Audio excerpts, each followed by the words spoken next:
project for a Get Well card using the Cricut cartridge. I'll start here with a new project using a 12 by 12 mat, and I'm going to be using Cricut cartridge, and I want to use the bee and the hive, but first of all I want to set out my template.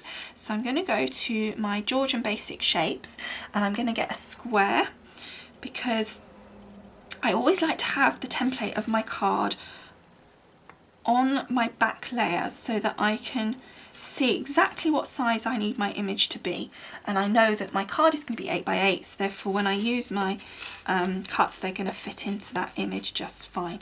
Now the thing that's important to remember when you're doing a template is to set this to the real dial size here, using that button just there, because what you'll find is that it's not always precise. If you look here, that's 1.07 if you've got it on just the regular, but if you put it onto real dial size it is actually an inch by inch. So we need to do that because some of the shapes, if you have like a rectangle or something, it might not be as precise, and you don't want to have a template of a card and then find it's not actually the right size. So as you can see, we've got slightly different dimensions here, so we're going to use this here. That's locking the dimensions so that they work together. We don't want that. I'm going to unlock that so I can change the height and the width separately. So then I'm going to go 8 for there, and then I'm going to go 8 for there, and then I'm going to relock that so that if I should decide to move it, I can. So then if you were doing multiple layers, which we're not going to be probably doing today, then you could label this as a template, but I'm not going to be doing that, so I'm just going to put that through. Now that's on layer 1, but you can still see that square through into that next layer. So when we position our elements, we can work out the size and where they go, and we can work out a rough template of what our actual card will look like. Okay, so I've moved a little bit closer so you can just see the screen, and I assume that most of you will know roughly what to do. So we're going to go into our Cricut cartridge.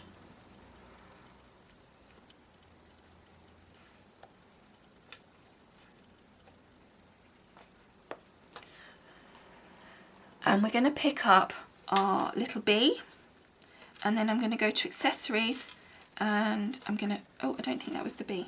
Hold on, backspace. Pick up the hive, and then the bee, that's better. And then it's in our top Q bar up there. Now it's going to come up probably about an inch, so it's going to be nice and tiny. So the first thing I'm going to do is just make them a little bigger using my little button here. Oops. Just so I can see them, and then I'm going to ungroup them so that I can work with them separately, and then just work out exactly what I want to do with what. So I can see my square in the background, and I'm just going to size my hive. I think that's probably a little bit big, so let's take it down. Now that's 4.5 inches, that might be okay, let's see. And then our little bee is probably not far off being correct. Let's just nudge him up. Whoops, that's to 3.25 inches. Now I'm going to twist him because I want to see, you know, positioning. So I'll probably have him kind of off to the side like that. And then down here is where I'm going to have my sentiment. So I'm just going to stamp a sentiment. So I'm thinking that that's going to be about right. By the time we've got any layers on, etc., that's going to look quite good, I think, you know, proportionately, etc. So I'm happy with that. So I now have the sizes of my items. So all I'm going to do next is gather all the layers. So we know, for example, here my beehive is 4.5 inches. So I'm going to create another layer and copy that across. I'm going to hide layer, oops. If you go up the top here on the layer 2, I'm on layer 2 now, and you've got the little eye, if you close it, then I'm hiding my template, and I want to hide my other template as well. Whoops. Like so. So now I can just see my mat, and it's not getting confusing, you know, because I want to position these completely separately now. So I've got that there. Now I want to check if there are any other layers to the hive. So we're going to go back into accessories and then do shift lock. And there is, so we'll add that layer as well and pop that on our page. Okay, and then I need to obviously ungroup these because one's going to be one colour and one's going to be the other, obviously. And then we're going to go check, take that off, get our little B, we've got that, so we want the shift. Okay, now we're going to collect the layers for our B, and I'm going to actually just copy that across. But then we need to straighten him up because I don't want him at a wonky angle. Okay, so he's going to be yellow, so I'm going to put that bit there. So that's our base layer. Actually, that bit is the black, so we'll put him up with this bit up here, which is also going to be the dark colour. Okay, then we're going to grab layer 1, which is his little head and that, and then we need layer 2, which is his little wings, and then layer 3, which is his little cheeks. And by allowing it to attach to the original bee, we make sure that it all comes up the right size. We don't have to keep altering the sizing. And then we'll just ungroup, and then we can put them where they need to be. So the yellow needs to come down here to go in this corner here, which is going to, because that part there is going to be yellow. And then I'm going to try and squeeze him in here to make that fit, and then we're going to have a set of wings up there for one colour and his little cheeks down here with another colour. So I'm going to fiddle with that to make that fit, but essentially we should be able to get this all on one mat and cut that out. Okay, now the one thing that I will say is when you're loading your mat with your card for your Imagine, but you're using, well, either section, either the Gypsy for Imagine or the Gypsy for Expression, you need to follow the arrow. Now the arrow is in a different position. I'm talking about the matte arrow, so we've got the arrow here for the Expression, but on the Imagine part of the Gypsy, the arrow is at the top. So you need to rotate your mat so that your arrow is in the same position as your virtual mat. If you do that wrong, you'll end up with the pieces cutting in the wrong place. So literally follow it as it says on here. The Imagine knows that you're using that part of the Gypsy, so therefore the arrow is in that direction, so follow that. So on this occasion I've got my arrow to my left hand side and I've got the arrow here to the left hand side, so I'm now going to put my pieces of card on accordingly. Now we had a slight change of plan as well with regard to the actual design. I've added a cloud and a sun, so I've moved things around a little bit and you'll see how that works out when we put the card together. Okay, oh, and the other thing that I did was on this back piece of the hive was I used my Gypsy to remove those lines, and you just use this feature here, you press on that, oh it's not highlighted, there we go, and it comes up, and then you can hide and delete, hide or not hide whichever elements that you want. Okay, so that just stops those cuts coming through because we didn't need those. Okay, so I'm just going to load up my mat now and get cutting. Okay, so I've plugged my Gypsy in using the black lead, and you plug it in the back, and this lead comes with your Gypsy and it connects to your Gypsy at one end and the other end to the Imagine or your Expression. And I've brought up the first page that I want to cut, which is the one that I've now loaded the mat for. Now it works slightly different on the Gypsy for Expression than on the Gypsy for Imagine, so we're going to press cut, making sure your blade depth is how you want it to be, and then you will press load mat. So put your mat in position, making sure it's butted up against that far side, and then press load mat. And then whereas on the Gypsy for Imagine, it will come up on this screen here, it comes up on your Gypsy here for the Expression part. So press go on here and just hold your mat gently but firmly ready to go through.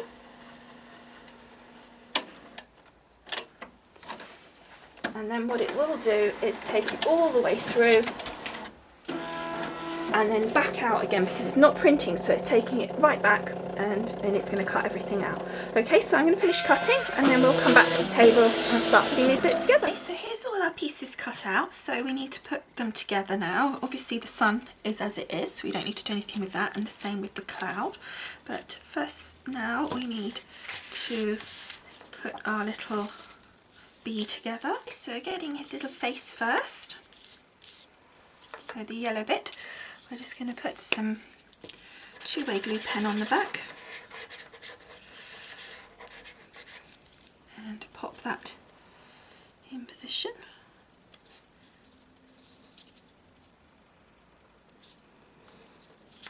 There we go. And then his little tummy piece. Whoops. Pop that just like so. Oops, a bit wonky. There we go. And then the wings.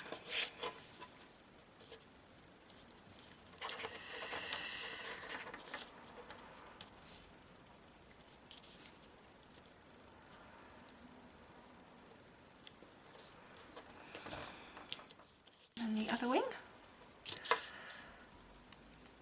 Making sure it's up the right way, we're not gluing the wrong side.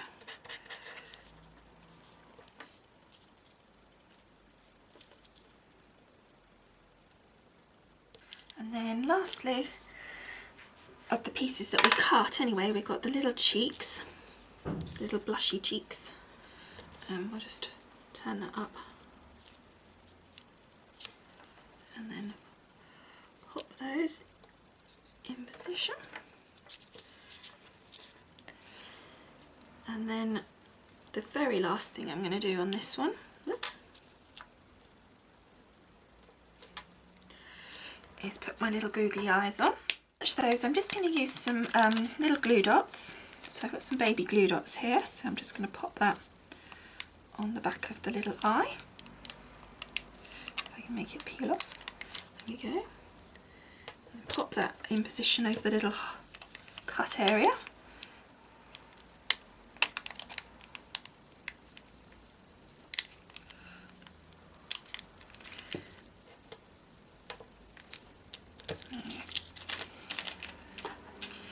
That's our little bee, and isn't he very, very cute?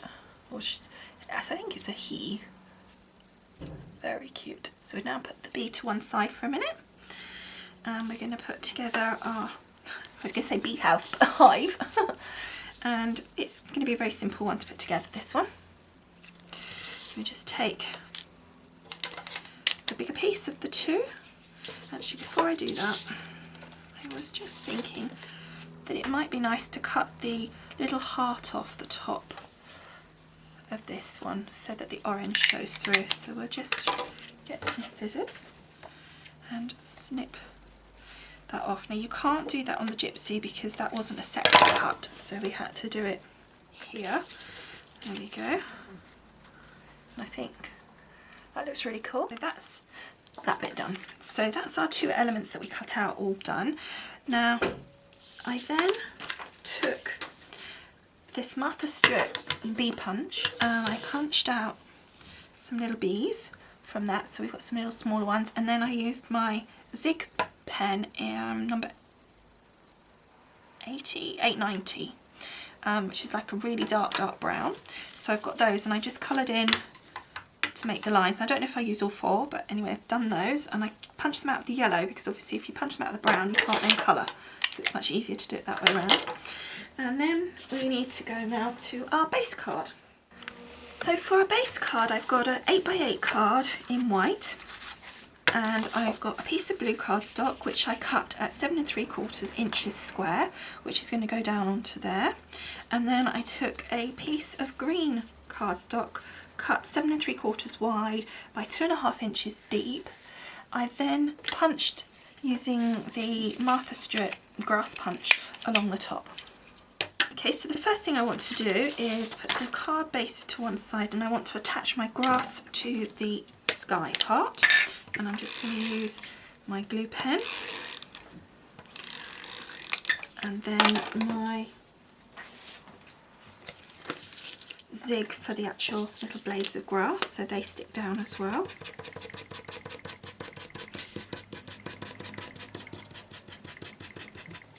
Like so. And then pop this in position, lining it up at the bottom, like so. And then just pressing those blades down nice and firmly. Okay, now I have found, this is going to then go on there and have like a little white border, which is great, but I found these Martha Stewart brads, which have got like little bees, and I was thinking one of those brads would look really nice punched through the sky, but I can't see whether that will work or not yet until I've put the rest of the elements on this part.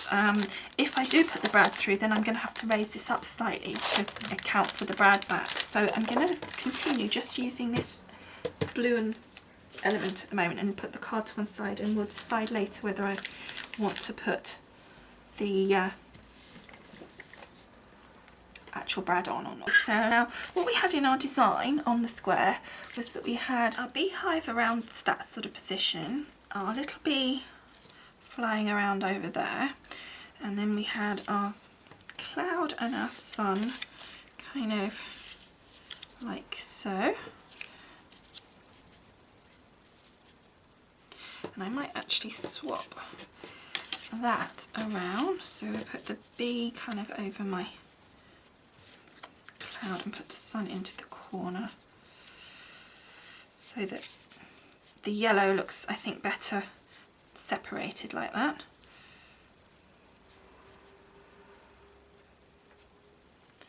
There we go, I think that looks cute. And then we've got our little bees as well, so that we can kind of put, I was thinking we can just put those on the hive, just kind of buzzing around, or we can use them on the inside. So I'm possibly thinking that brad might not work, but let's see. Okay, so we need some 3D foam, and I'm going to use my foam tape on a roll because it's slightly thinner. It's only about 1 mil, and I don't want this like super huge fat. So let's start with, well, first of all, the sun I want, actually, we're going to do flat because we don't want that up in the air. That's kind of behind. So we want that behind. And the same with the cloud. We want that flat. We just want the beehive and the bee higher up. So I'm just using my glue runner on those two. Keeping these in position so that I can use that to help me position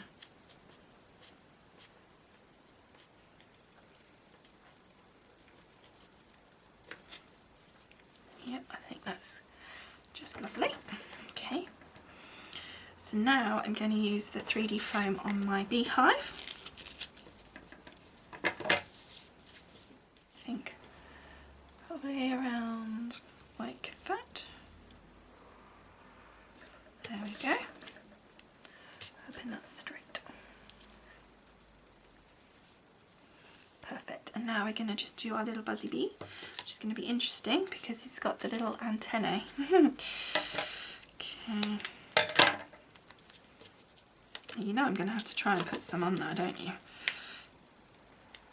I can't have it not staying stuck down. There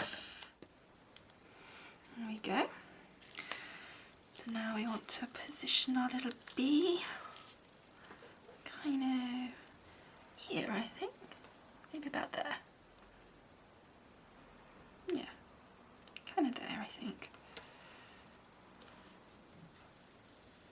Just tilt him very slightly.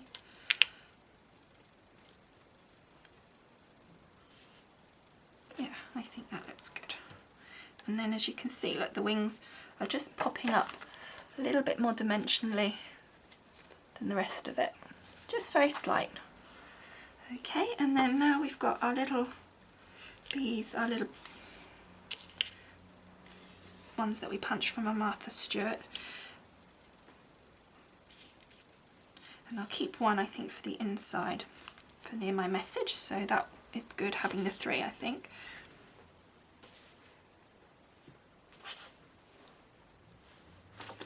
So I'm just going to use my zig glue pen just over the back of the bee.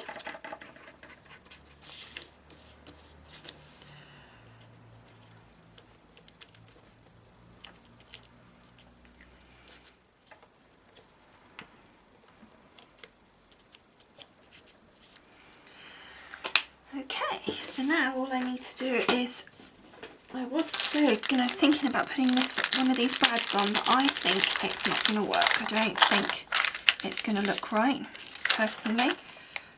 So unless I use like, no, I think personally there's so much on there already that it just doesn't need that. So now stick this panel down. Now I think I am actually going to do this with just glue runner, not 3D foam. So I want something nice and strong, so I'm going to use glue tape, which I think is a little bit stronger, so we'll just do that. Okay, so then just checking this is the right way round, pop this on the front of our card. Okay, so that's that stuck down, so that card is all complete except for one little thing. I want to put some stickles on his little wings, because I think that will just finish that off. Now I know this card's for a guy, but I still think it'll look better. Okay, so just small amount, because we don't want to like really sparkle it so it's like really girly. I just want it to look like, you know, the wings get kind of that glisten on them because they're so fine, and I think that will just add that look to it. So I've literally just squeezed a tiny dot and then just use my finger to soften that up. And I think, try and catch that in the light for you, there we go. See, very delicate.